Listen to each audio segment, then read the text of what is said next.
Những câu chuyện thú vị, những số phận con người, những vùng đất đó đây thôi thúc tôi tìm kiếm và chia sẻ. Tôi là Lân, tôi kể những chuyện bên đường.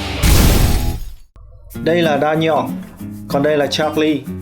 Họ là hai nhân vật đã xuất hiện trong những chuyện bên đường để kể về trải nghiệm của mình khi mắc kẹt tại Việt Nam giữa đại dịch Covid-19. Daniel đã về nước an toàn, còn Charlie thì đang rất hạnh phúc với cuộc sống mới tại Việt Nam.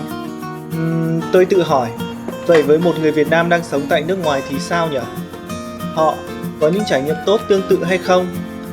Với suy nghĩ đó, những chuyện bên đường tìm đến tâm dịch của thế giới hiện tại để gặp một chàng trai Việt Nam, người đã sống và trải nghiệm một nước Mỹ rối ren với không chỉ Covid-19.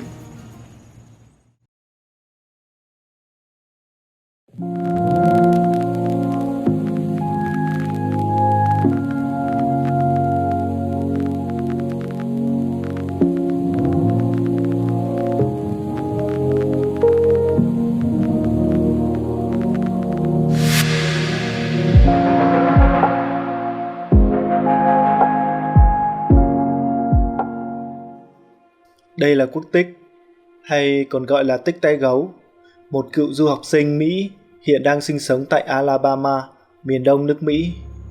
Thay vì lên máy bay về Việt Nam, Tích chọn cách ở lại và có những trải nghiệm rất đáng nhớ trong suốt đại dịch. Xin chào tất cả mọi người, mình là Quốc Tích.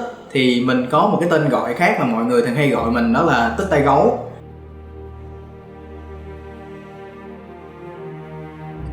Như chúng ta đã biết, với nguồn gốc Trung Hoa anh hùng của mình, virus Wuhan thời gian đầu đã làm nhiều người Trung Quốc nói riêng và châu Á nói chung bị kỳ thị tại Mỹ và châu Âu. May mắn không phải là nạn nhân, nhưng điều đó cũng làm Tích phải cân nhắc về cách phòng chống dịch của mình. Bạn mình đi ra đường mang khẩu trang và bị một số người Mỹ họ nói là ô, mày đi về nước mày đi. Thì thật sự nó cũng gây ra cho mình một cái nỗi hoang mang, một cái nỗi lo. Khi mà mình mang khẩu trang á, thì mình cũng sợ bị người ta coi là bị nhầm lẫn là người Trung Quốc. Khi kỳ thị và khẩu trang không còn là mối bận tâm nữa, thì cũng là lúc mà Tích phải đối mặt với vấn đề khác, là trợ lý tuyển sinh quốc tế của chính ngôi trường mình theo học. Tích vẫn phải đi làm hàng ngày, trong khi nhiều du học sinh khác đã nghỉ ở nhà. Anh trở nên rất cô đơn trong thời gian đó. Rồi mình ăn uống, rồi sau đó thì mình đi vào, mình lại bật máy tính lên để mình xem tin tức, mình chơi Facebook, rồi mình cũng trò chuyện với bạn bè. Có thể nói là cuộc sống cũng không có thú vị gì mấy. Mình cũng có người thân khá nhiều á, nhưng mà họ ở bên California á, còn mình thì ở bang Alabama. Người thân của mình thì ở bờ Tây, còn mình thì ở tận bờ Đông nữa. Nên chính vì thế thì tuy là đi du học nhưng mà vẫn cô đơn. Cô đơn chỉ là một vấn đề trong nhiều thứ Tích phải lo toan. Lúc còn là du học sinh, Tích được ở trong ký túc xá của trường. Tuy nhiên, khi đã tốt nghiệp, anh chàng bị đá ra ngoài như một điều tất yếu. Vậy là phải bắt đầu với công việc tìm thuê nhà, chuyển nhà, lo giấy tờ, hóa đơn và tính toán chi phí. Rất nhiều vấn đề bủa vây khiến Tích chán nản. Thế thì lúc mà Mỹ bùng nổ, số ca ngày càng cao, có những cái cuộc đấu tranh về chính trị, có những cái biểu tình như Black Lives Matter, hay là có những cái chính sách nó rất là bất công đối với sinh viên quốc tế, thì lúc ấy trong bản thân của mình rất là hoang mang, là tại vì mình không biết là chuyện gì nó sẽ đến với bản thân mình hết. Mình vẫn kẹt ở nơi đây á, nên là bản thân của mình không biết là mình phải như thế nào. Mình chỉ mong muốn là đi về Việt Nam, bỏ lại hết tất cả. Nhưng rồi Tích quyết định ở lại.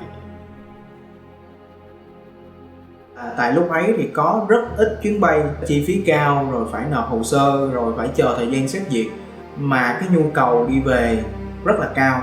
Mình nghĩ là không có tới lượt mình đâu, nên là mình cũng đã quyết định là mình ở lại. Lúc ấy là trong bản thân của mình tồn tại hai cái suy nghĩ, đó là nếu mà mình về Việt Nam thì có nghĩa là mình đã chấp nhận mình bỏ hết tất cả để có thể về cùng gia đình. Nhưng đồng thời điểm đó thì mình cũng có được một cái offer công việc, đó là cái công việc hiện tại bây giờ mình đang làm. Và mình nghĩ là nếu mà mình đi về á, thì mình bỏ lại những cái như là về cái kinh nghiệm, những cái uy tín và cũng như là những cái thu nhập. Nếu như vậy thì có xứng đáng hay không, mà chưa chắc là khi mà mình về Việt Nam mình lại có công việc nữa. Nên chính vì thế là mình đã quyết định là mình ở lại để cho một cái con đường nó xa hơn. Lựa chọn ở lại, đối mặt với nhiều thứ, nhưng Tích cũng có những trải nghiệm rất tích cực.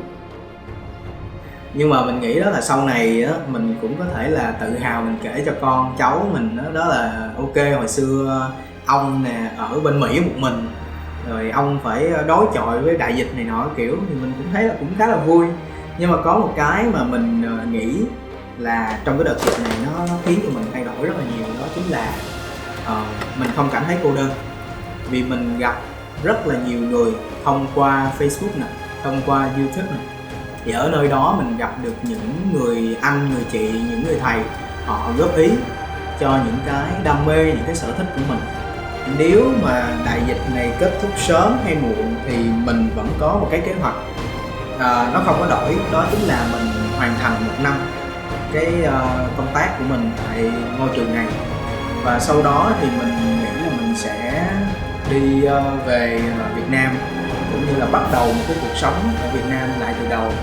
Thì đó là cái kế hoạch của mình hiện tại. Đó là câu chuyện của Tích Tây Gấu, một người ở Mỹ. Còn bạn có bị mắc kẹt điều gì trong đại dịch này không?